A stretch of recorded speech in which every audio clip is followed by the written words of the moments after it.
नमस्कारम सद्गुरु। क्या कोई व्यक्ति अपनी परम प्रकृति तक पहुंचने के लिए कामुकता का उपयोग कर सकता है? तो क्या कामुकता ईश्वर तक पहुंचने का एक मार्ग है? अगर आप इसे उस तरह से देखना चाहते हैं तो हर चीज ईश्वर तक पहुंचने का मार्ग हो सकती है। अस्तित्व में मौजूद हर चीज, अस्तित्व में हर परमाणु ईश्वर तक पहुंचने का एक द्वार हो सकता है, अगर आप उसे खोलना जानते हैं तो।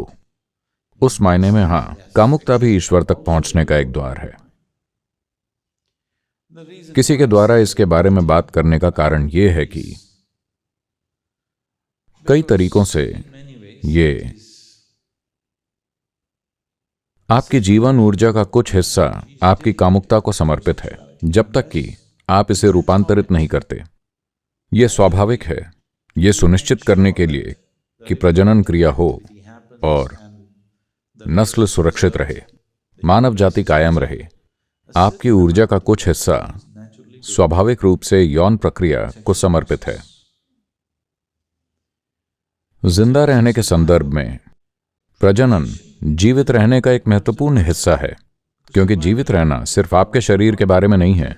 जीवित रहना प्रजाति के संरक्षण के बारे में है।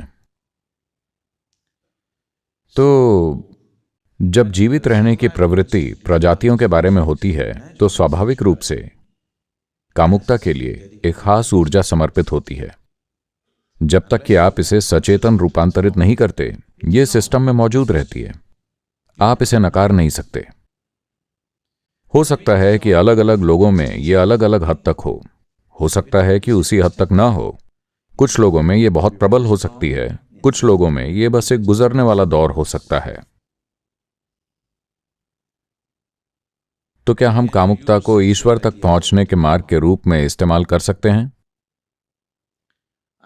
मैं सलाह दूंगा कि आप कामुकता को कामुकता के रूप में ही लें। उसे आध्यात्मिक प्रक्रिया बनाने की कोशिश ना करें, क्योंकि उसके लिए बहुत ज्यादा अनुशासन की जरूरत होती है, जिसके लिए आप सक्षम नहीं हैं। मैं कहूंगा कि आप में से अधिकांश, लगभग आप सभी लोग उस तरह के अनुशासन के योग्य नहीं हैं जिसकी जरूरत है। जब जीवन संरक्षण की एक स्वाभाविक प्रवृत्ति काम कर रही है, उसमें जरूरी जागरूकता लाना और उस स्वाभाविक प्रवृत्ति को, जो एक तरह के उद्देश्य को पूरा करने की कोशिश कर रही है, उसे एक चरम संभावना बनाने के लिए आपकी सोच से कहीं ज्यादा लगता है। अब अगर आपको अपराध बोध की समस्या नहीं है अपने शरीर की बुनियादी बायोलॉजी को लेकर, तो आप इसे उस सीमा तक संचालित करें जो एक व्यक्ति के रूप में आपके लिए जरूरी है। आपको सामाजिक मानकों को पूरा करने की जरूरत नहीं है, नहीं स्टड फार्म के साथ प्रतिस्पर्धा करनी है आसपास के। हाँ, एक व्यक्ति के रूप में आपकी जरूरत किस हद तक है, आप उसे देखें। उसके लिए सामाजिक मानकों को निर्धारित न करें। अगर आप इस हिसाब से चलें, न कि खुद को सामाजिक मानकों के हिसाब से चलाएं, तो आप देखेंगे कि आप में से ज्यादातर लोगों को वास्तव में कामुकता की बहुत कम जरूरत है। आसपास जो हो रहा है उसे देखकर लोग चलते हैं। उन्हें लगता है कि अगर वो वैसे नहीं हैं जैसा बाकी लोग होने का दावा करते हैं, तो शायद वो सामान्य जीवन नहीं जी रहे हैं। इन विचारों के कारण वो ऐसी चीजें करने की कोशिश कर रहे हैं जो उनके लिए जरूरी नहीं है। अगर आप अपनी स्वाभाविक प्रकृति से चलते हैं तो आप देखेंगे कि ज्यादातर लोगों को बहुत कम की जरूरत होती है। सिर्फ कुछ ही लोग बहुत ज्यादा कामुकता वाले होते हैं। बाकी लोगों के लिए ये इतनी प्रबल चीज नहीं है। ये मौजूद है लेकिन इतनी प्रबल नहीं है। एक बार ऐसा हुआ, एक 92 साल का आदमी डॉक्टर के पास गया। डॉक्टर ने उसका एक क्लिनिकल चेकअप किया और उससे कहा, आपका ब्लड प्रेशर थोड़ा ज्यादा है। तो तुरंत ही इस 92 साल के आदमी ने पूछा,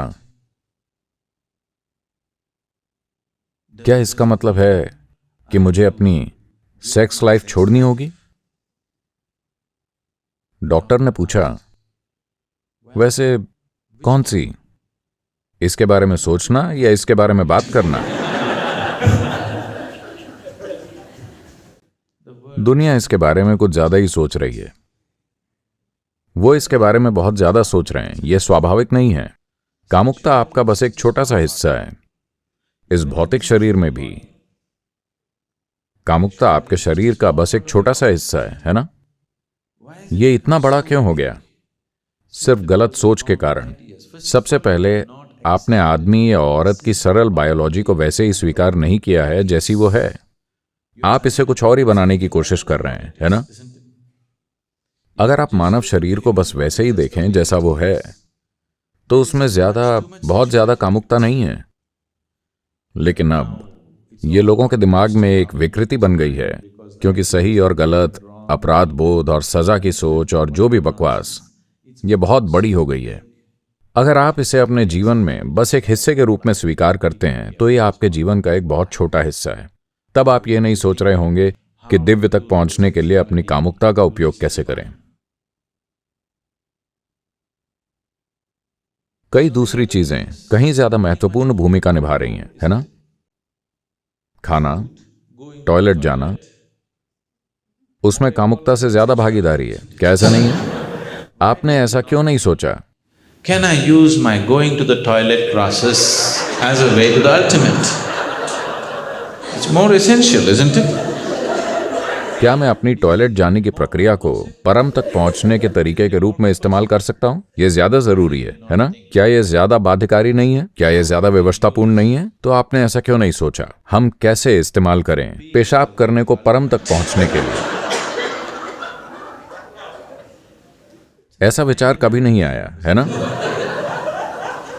क्योंकि कभी किसी ने आपसे यह नहीं कहा कि आपको अपराध बोध होना चाहिए या सही और गलत होने की भावना अपनी टॉयलेट की समस्या के बारे में। पर इस एक चीज को उन्होंने बहुत बड़ा बना दिया। उन्होंने इसे जितना बड़ा बनाया, आपके दिमाग में उतना ही ज्यादा प्रतिरोध और संघर्ष हुआ। यह आपके दिमाग में भर गया है। यही समस्या है। तो अगर आप मुझसे पूछें तो इसे करने के और भी कई आसान तरीके हैं। कामुकता को ईश्वर तक पहुंचने का जरिया बनाने की कोशिश क्यों करें? पता है,